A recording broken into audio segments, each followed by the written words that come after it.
जो बीएमएस हैं हमारे बीच पहुंचे हैं, आपका हार्दिक अभिनंदन है, बहुत बहुत स्वागत है। आपसे निवेदन कि आप मंच पर पधारें और अपना अनुभव हम सबके बीच साझा करें। डॉक्टर प्रेम जी मोगा।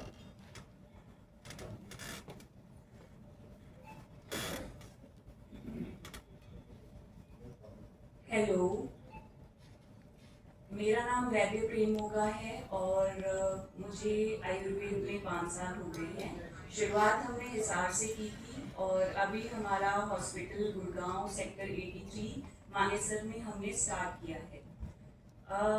बिश्नोई होने के नाते बहुत सारी चीज़ें मैं जैसे जैसे ग्रो कर रही हूँ वैसे वैसे मुझे फील होता है। सबसे बड़ी चीज़ आयुर्वेद और बिश्नोई समाज से जुड़े होने का की वजह से मुझे आयुर्वेद को सीखने का मौका बहुत अच्छे से मिला और मैंने इसको बहुत अच्छे से समझा। बचपन से लेके अब तक की जर्नी में घर वालों की वजह से, उनका जो पेड़ पौधों से लगाव रहा, उनकी वजह से जो इन्फ्लुएंस हुआ मुझे, उसी की वजह से मैंने आयुर्वेद चूज़ किया। और अभी जैसे बिश्नोई जो हमारा समाज है वो प्रकृति की रक्षा करता है और हम आयुर्वेद वैद्य होने के नाते उसी प्रकृति का उपयोग करके स्वास्थ्य की रक्षा करते हैं। तो हमारे लिए एक फाउंडेशन को और ज़्यादा स्ट्रॉन्ग बनाने में मेरे इस समाज ने बहुत मदद की है। जैसे जम्बेश्वर भगवान बोलते हैं कि सत्य बोलना चाहिए, सब बोल के भूल जाते हैं, लेकिन मुझे ऐसा लगता है जब मैंने आयुर्वेद पढ़ा तो मुझे इसकी गहराई समझ आई कि सत्य बोलना इतनी बड़ी चीज़ क्या है। अगर आप सच बोलते हैं तो आपका जो मन है वो शांत रहता है। आपने देखा होगा कि अगर हम गलती से कभी झूठ भी बोल दें तो हम भूल जाते हैं और फिर हमें उसके सर्कमस्टेंसेस देखने को मिलते हैं और धीरे धीरे ये आपके मित्रों में, आपके अपने परिवार में और आपके समाज में आपको एक यश या इज्जत कम होने का कारण बनते हुए दिखता है। तो ये जो चीज़ है सत्य बोलना, सिर्फ ऐसा नहीं है कि बच्चों सच बोलो, सच बोलना अच्छा होता है। सच, अगर हम सच के साथ चलते हैं तो हमारा मानसिक संतुलन बना रहता है और हमारा वातावरण अच्छा रहता है, जिसकी वजह से हम और ज़्यादा ग्रो कर पाते हैं। तो जो आयुर्वेद है वो पूरा का पूरा इन्हीं चीज़ों से चलता है। अगर हम अपने 29 नियमों को देखें तो सारी वही चीज़ें हैं जो हमें मानसिक और शारीरिक रूप से स्वस्थ बनाते हुए धर्म अर्थ काम मोक्ष को प्राप्त करने में हमारी मदद करती है। और इसमें पर्यावरण का बहुत बड़ा महत्व रहता है। जैसे कोविड आया तो सबने गिलोय पिया, पर इससे ज़्यादा मुझे ऐसा लगता है कि आयुर्वेद के बारे में बहुत कम लोगों को समझ है। और मैंने जितना भी सीखा है, मतलब किसान की बेटी होने के बाद भी मेरे माता पिता ने इतना सहयोग किया। समाज अच्छा है लेकिन समाज से लड़ना भी बहुत पड़ता है कामयाब होने के लिए।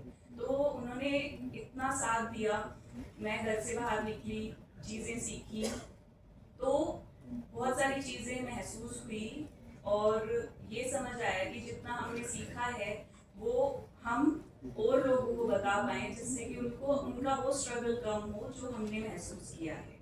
सबसे बड़ी चीज़ है, मैंने आयुर्वेद पंजाब से सीखा, उसके बाद मैंने ऑलमोस्ट सारे इंडिया के स्टेट को कवर किया। क्यों? क्योंकि आप सबको भी लगता होगा कि आयुर्वेद बहुत धीरे काम करता है और आप कभी भी बीमार होंगे तो आप आयुर्वेद के पास जाना नहीं सही समझेंगे शायद, क्योंकि आपको लगेगा क्या है, देर से काम करेगा, जल्दी ठीक होना है, ले लो पेन किलर और हो जाएगा। बट हमारे पास जो पेशेंट आते हैं वो ऐसे पेशेंट आते हैं जिनके या तो रिपोर्ट्स में चीज़ें नहीं आ रही हैं, उनको पता ही नहीं चल पा रहा है क्या है, या फिर जब दूसरी पैथीज के अंदर उनको बोल दिया जाता है कि हमारे बस का नहीं है, या फिर आप खुद इतने लोग बैठे हैं, अगर आपको कोई भी दिक्कत है तो आप सबसे पहले उस चीज़ को समझिए कि उसका कारण क्या है। कारण को समझ के अगर इलाज किया जाएगा तो ही वो आपको स्वस्थ बना पाएगा। अब आयुर्वेद जीरो से बिल्कुल लास्ट तक आपकी मदद करता है। गर्भ संस्कार के माध्यम से आप अपने होने वाले बच्चे को गर्भ में ही संस्कार दे सकते हैं, क्योंकि आजकल जो अच्छे माता पिता बनना चाहते हैं ना, उनको ये डर लगता है क्योंकि इन्वायरमेंट ऐसा है, नशा है, सारी बुरी चीज़ें, कि हम ना हमारे पास वक्त है तो हम अपने बच्चों को कैसे संस्कार दे पाएंगे। अगर हम गुड़गांव जैसे शहर में देखें तो वहाँ माँ बाप को भी पेरेंटिंग स्किल्स सिखानी पड़ती हैं हमें। तो ऐसे कंडीशन में आप अगर थोड़ा सा कारण पे समझेंगे तो आपको समझ आएगा कि जो भी आपको बीमारियां हैं वो सारी कारण की वजह से है, जो कि आपके आहार से जुड़ी हुई है, जो आपके व्यवहार से जुड़ी हुई है, या आपके बिजनेस या प्रोफाइल जो भी आप प्रोफेशन में हैं उसका एक इम्पैक्ट आता है। जैसे टीचर होंगे, खड़े रहेंगे, वेरिकोज वेन होगा। अगर कोई और प्रोफेशन में जहाँ पे आपको स्क्रीन का यूज ज़्यादा करना पड़ता है तो आपकी आंखों में आपके जो पेन है, बॉडी पेन, मसल पेन, वो आपको ज़्यादा होगा। तो इस तरीके से हर प्रोफेशन का एक स्पेसिफिक कुछ डिजीजेस होने के खतरे ज़्यादा होते हैं और उनको आयुर्वेद अच्छे से आपको बता सकता है कि आप उसको कैसे कॉन्ट्रेंडिक्ट उसका इफेक्ट कर सकते हो। तो Ayurveda preventive as well as curative दोनों तरीके से काम करता है। आप जिस भी फील्ड में, जैसे आजकल आप देखिए कितने बच्चे पढ़ने के लिए जाते हैं और कितने कम कामयाब हो पाते हैं, उसके बीच में बहुत सारे लोग सुसाइड अटेम्प्ट करते हैं। तो क्यों करते हैं वो?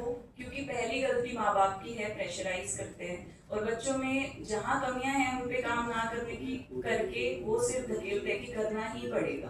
बट आयुर्वेद बच्चों को भी इस चीज में मदद करता है, उनकी विल पावर बढ़ाने के लिए बहुत सारी चीजें हैं, जैसे कि कुछ स्वर्ण प्राशन संस्कार है या कुछ बहुत सारी हर्बल मेडिसिन वगैरह भी है और काउंसलिंग भी है। तो जो एजुकेशन सिस्टम है उसमें बच्चों का जो विल पावर है वो बढ़ाने में भी आयुर्वेद मदद करता है। इसके अलावा बच्चे होने के बाद भी स्पीच डिले है, डेवलपमेंटल डिले है, बट माँ बाप पूरी जिंदगी बोझ के साथ चलते हैं क्योंकि अदर पैथीज में उसका ट्रीटमेंट नहीं है। बट हमारे पास बहुत लेट आते हैं, फिर भी हम उनको उतना ईज देते हैं कि वो नॉर्मल अपनी लाइफ को बच्चा जी पाए, हाइपर एक्टिविटी उसकी कम हो पाए। इसके बाद अगर आप देखेंगे युवा जो आज के समय में नशे को सबसे ज्यादा महत्व दे रहा है, अगर कोई छोड़ना भी चाहे तो भी आयुर्वेद इसमें मदद करता है क्योंकि कभी भी कोई नशा छोड़ेंगे तो शरीर पर उसका प्रभाव आता है, मन पे आता है। तो शरीर और मन दोनों पे काम करता है। बॉडी पेन हो, क्योंकि बहुत सारे पेन किलर्स और सब खाने के बाद भी उनको आराम नहीं आता तो वो फिर से नशे में पड़ते हैं।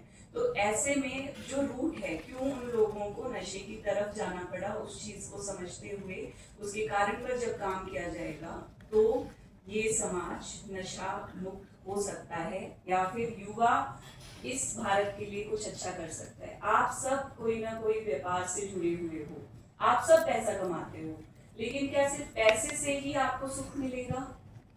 नहीं मिल सकता।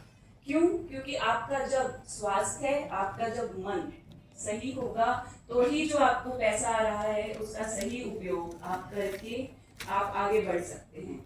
जो हमारे वैदिक कल्चर में बोला जाता है धर्म, अर्थ, काम, मोक्ष। मोक्ष सबसे लास्ट में है। सबसे पहले ये समझना इम्पोर्टेंट है हमारा धर्म क्या है। धर्म, फिर उसके बाद हम उसको समझकर अर्थ कमाते हैं, फिर उससे कामनाएं पूर्ति करते हैं और फिर हमें मोक्ष मिलता है। तो इतनी गहराई से जब हमारी युवा पीढ़ी को ज्ञान होगा तो वो कितना भी ऊपर जा सकते हैं, उनकी ग्रोथ बहुत लंबी होगी, चाहे वो किसी भी फील्ड में हो। अब जैसे आयुर्वेद को लेके आप जितने भी पेरेंट्स हैं, यहाँ पे बच्चे होंगे, कोई मेडिकल लेके बैठा होगा, अभी प्रिपरेशन कर रहा होगा, तो मैं ये बताना चाहूँगी आयुर्वेद में सबसे ज़्यादा संभावनाएं हैं। अभी जो हॉस्पिटल्स हैं वो पैनलमेंट पे भी आने लग गए हैं, गवर्नमेंट ने स्टार्ट किया है NABH CGHS। तो उसके तहत अगर आपको ट्रीटमेंट करना आता है तो आप बहुत अच्छी समाज सेवा कर सकते हैं और बहुत ज़्यादा पैसा भी कमा सकते हैं। तो इसी के साथ मैं धन्यवाद कहना चाहूँगी यहाँ पर उपस्थित सभी को जिसने मुझे ये मौका दिया। Thank you.